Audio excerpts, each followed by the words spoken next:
Okay, I've got to be somewhere. I don't know. You can see my screen. It says it's 12:08. I've got to be somewhere at 12:30. But I can unscrew this whole thing. I can on problems 11, 12, and 13.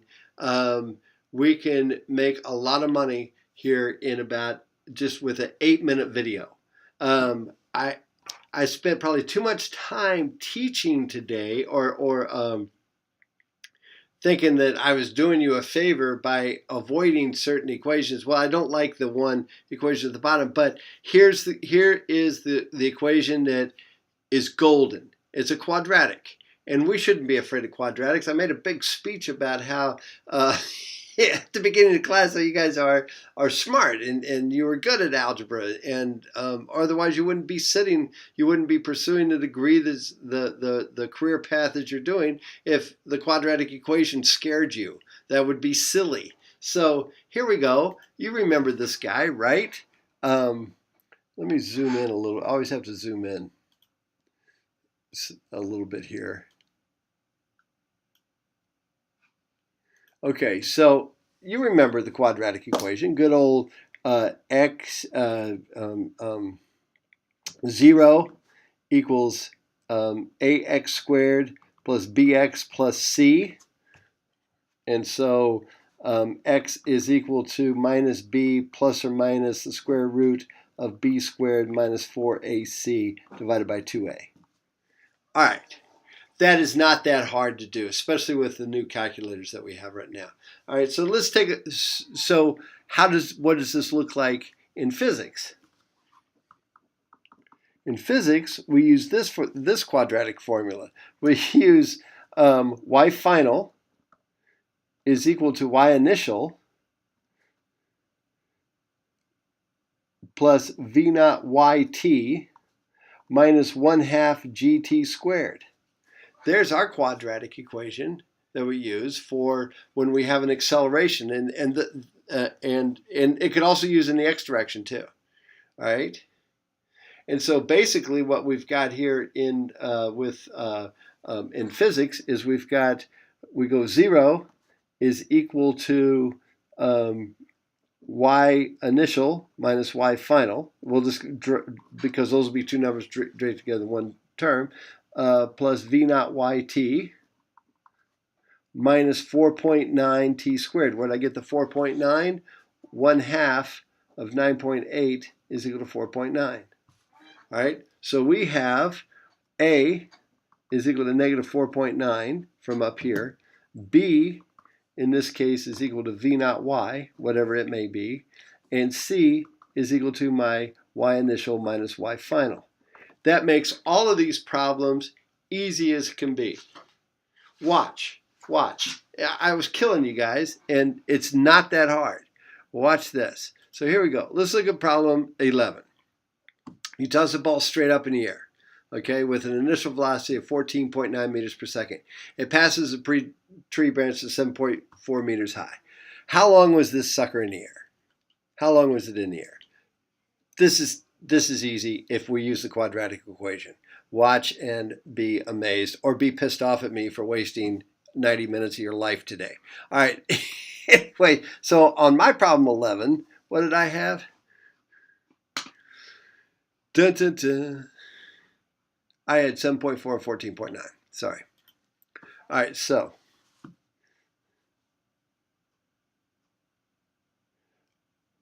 y final in my problem is going to be 7.4, and the initial velocity in the y direction is going to be 14.9 meters per second.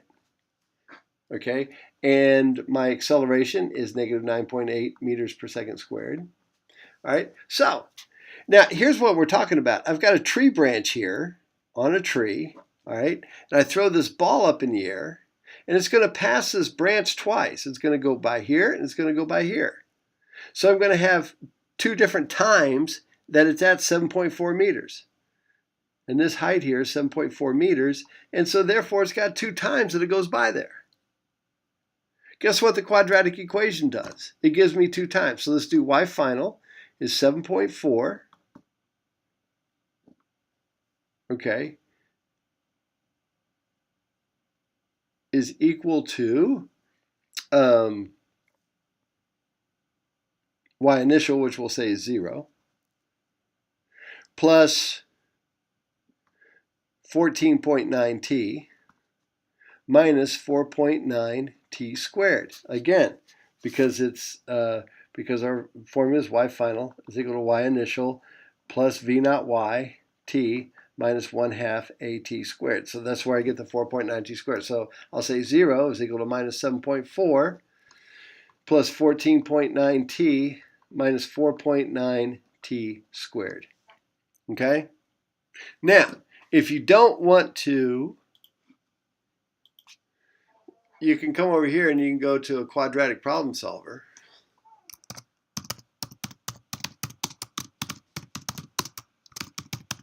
Quadratic problem solver, and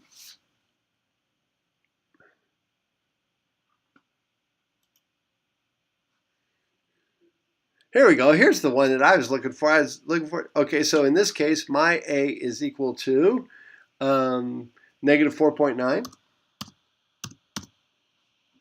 B is equal to 14.9, positive. And C is equal to negative 7.4. Because that's my y initial minus y final, actually. Now let's hit solve. Look at that.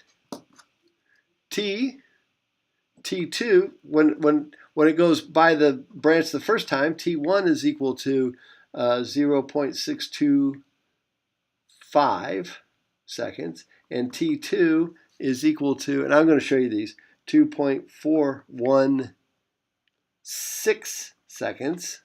All right, I'll let you see my work here. Now, I'm going to subtract those two numbers. Oh, I left my calculator in the car.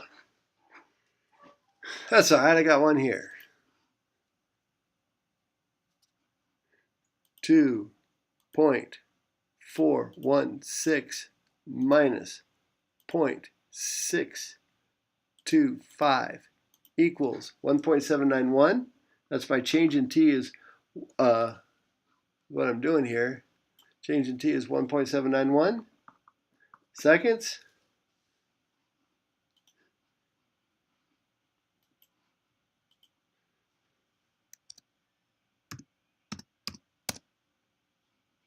Submit. Boom. All right. Look at this. Look at problem 12. A dolphin. Okay. How high does this dolphin go? Okay, so we already did that problem. We already know how to do that. But now look at this. How long is a dolphin in the air? Total time. How long is, so we can use the quadratic again. Watch this. This is so much fun. I mean, just use the freaking quadratic. Now, on the exam, you're gonna have to go back to you're gonna have to know what you're doing. I'd practice. Yeah, you're gonna have to go back to this guy where this is T and these are your A, but they're not that hard. It's not that hard, and it just makes life so much easier. All right, when you bump up the math, it makes the physics easier. And I know that, and I should know better. I should know better. Okay, so how long is the dolphin in air in seconds? Now we can calculate the time. The time it took to get up to it started. Its initial time there, and just multiply that by 2. That was pretty easy to do. Okay, on problem 12. But you can also do it this way. Watch. You can also do it this way. Okay, it goes up and comes back down. So here's y final, and here's y initial. Plus, on mine, it was what, 10.6? What did it say? 10.5 meters per second. Plus 10.5t minus 4.9t squared. Now, this one's even easier to solve. Because look at this. I've got 0 is equal to 10.5t minus 4.9t squared. Now, what did we do before? Way back in 9th grade algebra, what did you do with this? Well, you took a t out. And you got 10.5 minus 4.9t. Those are your two solutions. T equals 0 is when he left the water.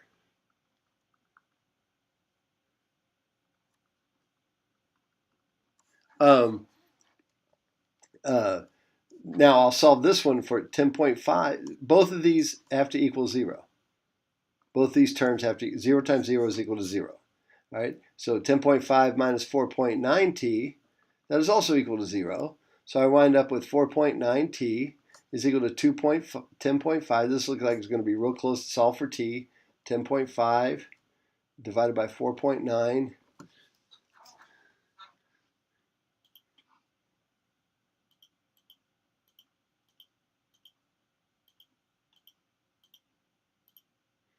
$2.142. Go back here.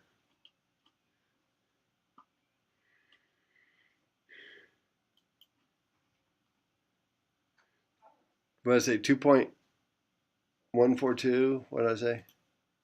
2.142. Once again, the quadratic strikes. Of course, it works every time. So on this problem 13, that very first problem, the very first one that we spent, how long did I have you guys working on that? Forever. How long are feet in the air in seconds? Well, if she starts off at 1.9 meters high, and this is her initial velocity, let's do that in one equation. All right? Let's do that in one equation. Then this is just, I just wanted to show you that what I was doing today was teaching you all the underlying physics of what's going on, and then thought I was teaching an easy way to do it. Don't avoid the quadratic. Now I should get 1.09 seconds. Now watch how you do this problem with this one. So V naught y is equal to 3.6 meters per second. Y initial is 1.9 meters. And Y final is equal to 0. All right, so I've got all that in. Okay, so how long are they in the air again? This one, see, you've got 0, Y final is equal to 1.9 plus 3.6t minus 4.9t squared. All right, I'm going to go back to my, just because I don't want to waste time plugging this in, I'm going to go to my quadratic equation solver, which is, if Teresa's out there watching this is what I was looking for earlier. So A is going to be negative 4.9. I don't know why I didn't need to change that A there, did I? And this is going to be 3.6. And this is going to be 1.9.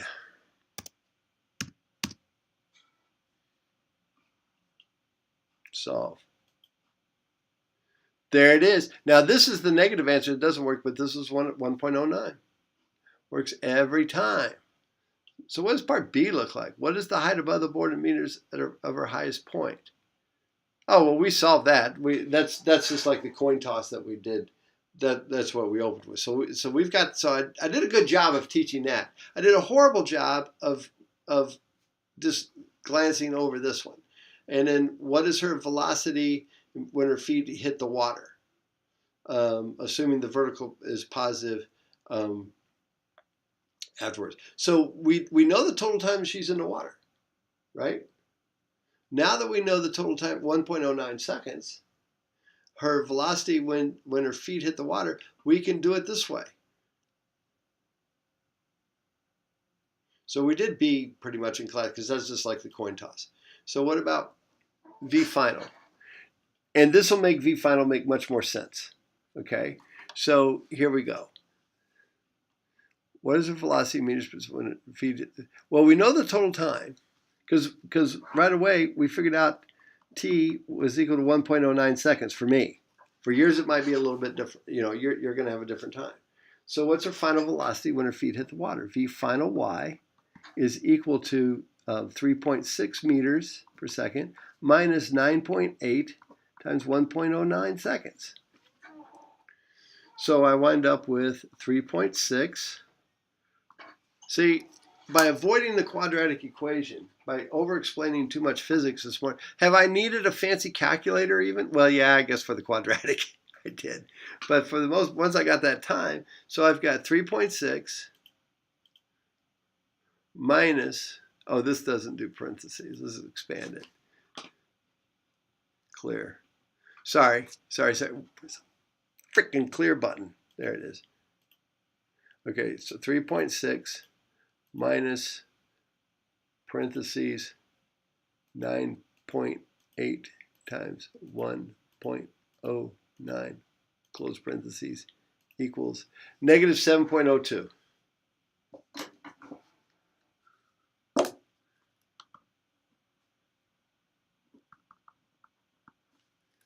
82 seconds. You do the quadratic. Life is good.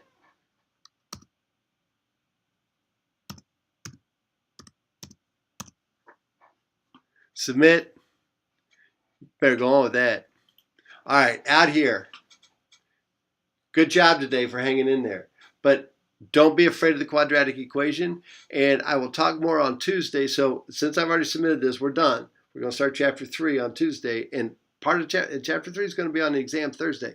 But the one thing I want you to know is that now that we have, is that people are asking, well, how do I study for this exam? Go into your OpenStax. I've got it saved here on my thing here. Hopefully it'll show up.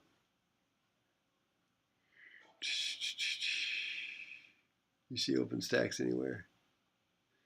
Oh, shoot. Oh, all kinds of. Anyway, go into your textbook, and I'll show you. Go into your textbook and do the examples. Do the examples. I know a lot of you haven't loaded that thing yet. In fact, let me see if I can get it here. Downloads. I want to go to my downloads. I really shouldn't be. In fact, oh shoot! Gosh dang it! There's nothing untoward here, so we'll go to OpenStax.